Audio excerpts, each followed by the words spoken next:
Praise the Lord. आप सबको जय मसीह की। खुदावन यसू के पाक जिंदा जलाली और कुदूस नाम में आप सबको सलाम। Greetings to you in Jesus mighty name. मेरे भाइयों, मेरी बहनों, एक बार फिर से प्रभु यीशु के नाम में मैं आपका स्वागत करता हूँ। आज मैं बात करना चाहता हूँ उपवास और प्रार्थना के विषय में। मैं चाहता हूं कि इससे पहले कि मैं आपके साथ आज का वचन शेयर करूं, मैं उससे पहले आपसे कुछ बात करना चाहता हूं। कई बार हम ये फील करते हैं कि हम अकेले हैं, हमारे साथ कोई भी नहीं है। मैं जानता हूं अकेलापन एक बहुत बड़ा दर्द है, पर जब भी हम अकेला फील करते हैं उस समय हम अपनी फीलिंग्स के कंट्रोल में हैं। और बाइबल हमें साफ कहती है, हमें फीलिंग्स से नहीं, हमें पवित्र आत्मा के अगुवाई में चलना चाहिए। और मैं आप में से हर एक को कहना चाहता हूँ, मेरे भाइयों, मेरी बहनों, आप अकेले नहीं हैं। परमेश्वर आपसे प्रेम करते हैं। फीलिंग्स आपको कह सकती हैं आप अकेले हैं, पर विश्वास, पवित्र आत्मा यही कहता है कि खुदा हमारे साथ है। आप में से जो भी भाई बहन मुझे इस समय देख रहे हैं, मैं आप में से हर एक को कहना चाहता हूँ, आपका परमेश्वर आपसे प्यार करता है। उसने आपको अकेला नहीं छोड़ा है। और अगर आपको ये जानना है कि आप एक यूजलेस नहीं पर एक यूजफुल पर्सन हैं, तो आपकी वैल्यूज एक ही जगह पे दिखाई देती हैं, उस क्रूज पर जहां पर जीसस हमारे लिए बलिदान हुआ। जरा देखिए, अगर आप यूजलेस होते, अगर हम निकम्मे होते, तो वो हमारे लिए इस तरह की कीमत नहीं चुकाता। लेकिन सोचिए, उसने हमें पाने के लिए एक कीमत चुकाई, उसने अपनी जिंदगी दी, क्योंकि आप उसके लिए कुछ वैल्यूज रखते हैं। परमेश्वर आपसे प्रेम करते हैं। आज मैं आपको बताना चाहता हूं कि हम उपवास कैसे रख सकते हैं। मैं आपके सामने एक वर्ड पढ़ रहा हूं जो मत्ती के 6 अध्याय में है और ये 16 है।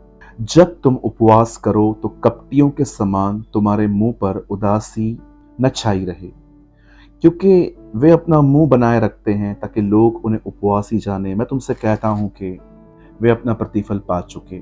परंतु जब तू उपवास करे तो अपने सर पर तेल मल और मुंह धो। आइए, मैं चाहता हूं आप सब ध्यान दें। सबसे पहले मैं आपको बताना चाहता हूं, फास्टिंग, उपवास एक सलाह नहीं है, वो परमेश्वर की एक आज्ञा है। हम सबों को फास्टिंग करनी चाहिए। हमें कभी कभी विदाउट फूड, विदाउट अपने खाने के रहना चाहिए। आप बहुत कुछ देख सकते हैं जब आप खाने से अपना मन फिराते हैं और खुदा के पास जाते हैं। मैं सबसे पहले आज आपको उपवास का महत्व बताना चाहता हूं। सबसे पहले यीशु ने जो उपवास किया, उस उपवास में न उसने पानी पिया, न उसने खाना खाया। मैं जानता हूं इट्स क्वाइट डिफिकल्ट, ये कभी कभी इतना आसान नहीं होता। इसीलिए मुझे लगता है कि हमें अच्छी शुरुआत करनी चाहिए। मुझे लगता है कि अगर आप उपवास कर रहे हो तो आप पानी लीजिए, आप चाय लीजिए, आप कॉफ़ी भी ले सकते हैं, आप जूस ले सकते हैं, आप लिक्विड्स ले सकते हैं, वो भी लिमिट से। और मुझे लगता है कि जब आप देख रहे हो आपका स्टमक आपको डिस्टर्ब कर रहा है, तो थोड़ा आप चाय, कॉफ़ी, या फिजिकली वीक फील कर रहे हैं तो आपको ले लेनी चाहिए। लेकिन कभी कभी कुछ लोग इतना ज़्यादा ले लेते हैं कि वो फास्टिंग में भी हैवी फील करते हैं। ऑनेस्टली कहूँ तो मैं जब फास्टिंग करता हूँ तो मैं कुछ भी नहीं खाता, कुछ भी नहीं पीता। लेकिन जब मुझे लगता है कि अब मेरा स्टमक तंग कर रहा है मुझे, तो मैं पानी, कॉफ़ी या तो चाय, लिक्विड्स ले लेता हूँ। खाता नहीं हूँ और मैं इनको ले लेता हूँ। और रात को मैं फास्टिंग जो है वो मील के साथ ख़त्म करता हूँ, फिर मैं खाना खा लेता हूँ। इट मीन्स हम फास्टिंग में एक मील खा सकते हैं। सेकेंड थिंग, फास्टिंग में क्या इंपॉर्टेंट है। पहली चीज मैंने आपको आपका डाइट बताया। आप फास्टिंग के अंदर चाय, पानी, कॉफी, जूस, कोई भी हल्की सी चीज ले सकते हैं। ये इसलिए होनी चाहिए ताकि आपको आपका पेट तंग न करे, क्योंकि अगर भूख की वजह से मन भटक रहा है तो ऐसी फास्टिंग किसी भी काम की नहीं होती है। मैं कुछ खंडों में आज के उपवास और प्रार्थना को बांटना चाहता हूँ। सबसे पहले मैं आपको बताना चाहता हूँ, फास्टिंग में आप चाय, पानी, कॉफी, लिक्विड्स लिमिट से ले सकते हैं ताकि आपकी भूख आपको परमेश्वर में बढ़ने से रोक न पाए। सेकंड थिंग, कुछ लोग वो कहते हैं कि फास्टिंग हमें किस दिन करनी चाहिए। आप जिस किसी दिन चाहें आप फास्टिंग कर सकते हैं। आप मंडे, ट्यूसडे, वेडनेसडे, जो भी दिन आपको सूटेबल लगता है आप फास्टिंग कर सकते हैं। थर्ड थिंग, अगर आप फास्टिंग कर रहे हैं तो आपका कुछ पर्पस होना चाहिए, आपका कुछ उद्देश्य होना चाहिए। पवित्र आत्मा से भरने के लिए उपवास करना चाहिए। वचन समझ में नहीं आ रहा इसलिए उपवास करना चाहिए। अपने नेशन के लिए, अपने अपने अपने देश के लिए दुआ फास्टिंग करनी चाहिए। आप बाइबल के अंदर देख सकते हैं दानियल ने फास्टिंग की, एस्तर ने फास्टिंग की, मूसा ने फास्टिंग की, एहलिया ने फास्टिंग की, नेमिया ने फास्टिंग की, प्रभु यीशु ने फास्टिंग की, पौलुस ने फास्टिंग की। किसी की भी फास्टिंग ऐसे ही नहीं थी कि बस शुरू किया और कहाँ खत्म करेंगे पता नहीं है। वो किसी उद्देश्य के साथ, वो किसी बर्डन के साथ फास्टिंग कर रहे थे। अगर आप ये बातें नहीं समझ पाए हैं, मैं फिर से थोड़ा पीछे चला जाता हूं ताकि आप ध्यान से सुन पाए। उपवास में क्या पिया जाता है मैंने आपको वो बता दिया, और आप एक मील लास्ट में खा के अपने उपवास को कंप्लीट कर सकते हैं। सेकंड थिंग, फास्टिंग किस दिन करनी चाहिए? आप कोई भी दिन कर सकते हो। थर्ड, फास्टिंग में आपके पास कोई मुद्दा होना चाहिए।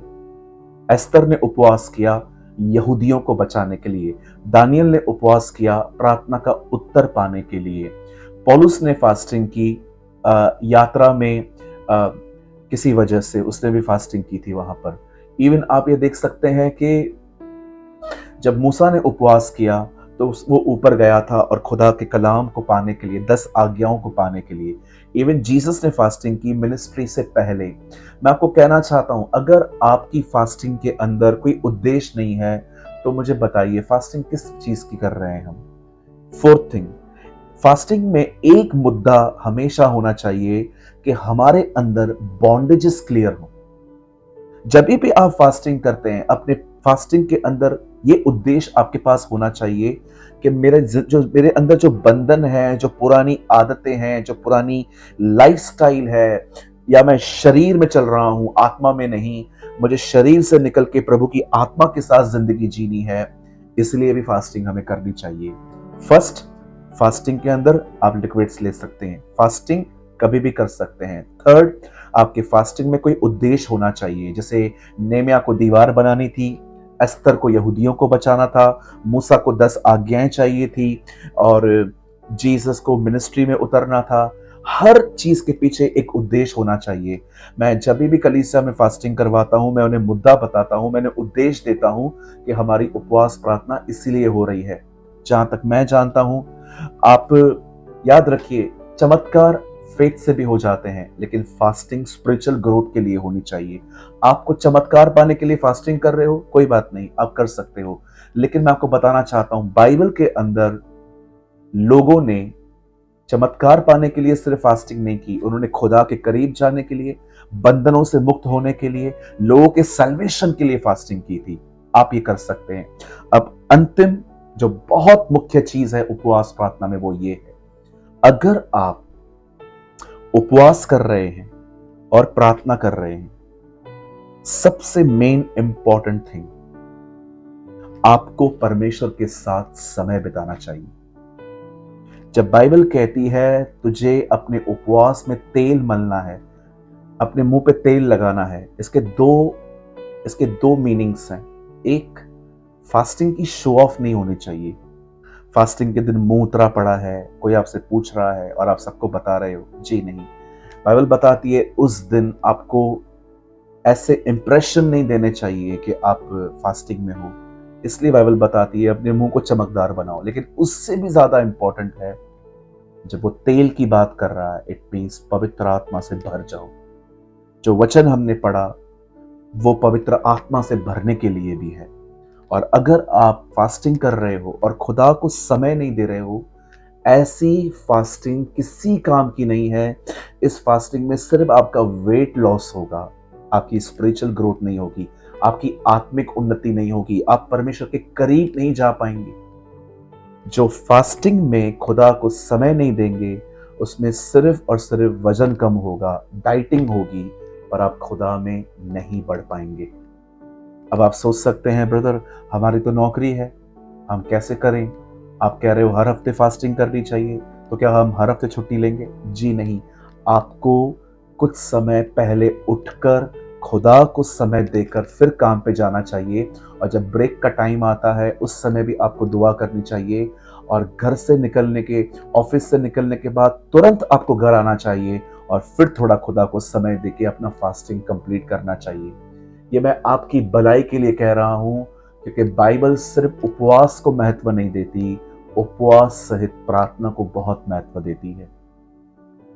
आज मैं एक और लेवल बताता हूं। कभी कभी उपवास रख के खुदा से कुछ मत मांगिए, सिर्फ उसकी आराधना करें। Just worship the Lord your God. ये फास्टिंग है। This is called the biblical fasting. और मैं आपको कहना चाहता हूं, मैं अपने मुद्दे फिर से दोहराता हूं। फर्स्ट, मैंने आपको बताया आप क्या ले सकते हैं। सेकंड, आप कब कर सकते हैं। थर्ड, आपका फास्टिंग में उद्देश्य होना चाहिए, कुछ मोटिव होना चाहिए। और फोर्थ, सबसे मोस्ट इंपॉर्टेंट, आपको परमेश्वर के साथ समय बिताना चाहिए। ऐसी फास्टिंग में आपकी ग्रोथ होगी, ऐसी फास्टिंग के अंदर आप पवित्र आत्मा से भर जाएंगे। मैं उम्मीद करता हूं एक छोटी सी इस टीचिंग के द्वारा आप ब्लेस्ड हुए होंगे। और अब मैं आपको एक चीज और बताना चाहता हूं। आने वाले 10, 11, 12 मई, 10, 11, 12 मई 2024 हम 3 दिन की फास्टिंग प्रेयर करने जा रहे हैं। हम हमेशा अपनी फास्टिंग प्रेयर में ऑनलाइन ऑफलाइन दोनों मीटिंग्स लेते हैं। अगर आप चाहते हैं हमारी इन 3 दिनों में ऑनलाइन मीटिंग अटेंड करना, डिस्क्रिप्शन बॉक्स में हमारे टेलीग्राम ग्रुप का लिंक है, आप जा सकते हैं। वहां क्लिक करके आप हमारे ग्रुप में अंदर आ सकते हैं, और आपको हर दिन वहां पर बहुत अच्छा अच्छा मटेरियल और हर फास्टिंग प्रेयर की लिंक आपको मिलती रहेगी, और आप हमारी जूम मीटिंग्स को अटेंड कर सकते हैं और आप उसमें बढ़ सकते हैं। इस आने वाले 10, 11, 12 मई को हम उपवास और प्रार्थना करने जा रहे हैं। ऑफलाइन मीटिंग भी है, ऑनलाइन मीटिंग भी है। ऑनलाइन जो होती है वो जूम पे होती है, बाकी ऑफलाइन जो है ये 10 तारीख को कोई ऑफलाइन मीटिंग नहीं है। 11 और 12 को मुंबई और उल्लासनगर में सभाएं रहेंगी। आप सबका स्वागत है। मैं उम्मीद करता हूं आज के वचन के द्वारा आपने बहुत कुछ लर्न किया होगा, और अगर आपने कुछ अच्छा लर्न किया है तो आप हमें कमेंट बॉक्स में कमेंट करके बता सकते हैं। और हाँ, हमेशा की तरह मैंने एक आर्टिकल लिखा है उपवास के विषय में। इस समय आपकी स्क्रीन पर नंबर है, आप चाहें तो आप हमें व्हाट्सएप कर सकते हैं इस नंबर पे अपना नाम और आप कहाँ से हैं, और आपको जस्ट लिखना है उपवास, फास्टिंग, और हम आपको वो आर्टिकल भेज देंगे। खुदा आपके साथ है। आप सबको जय मसीह की।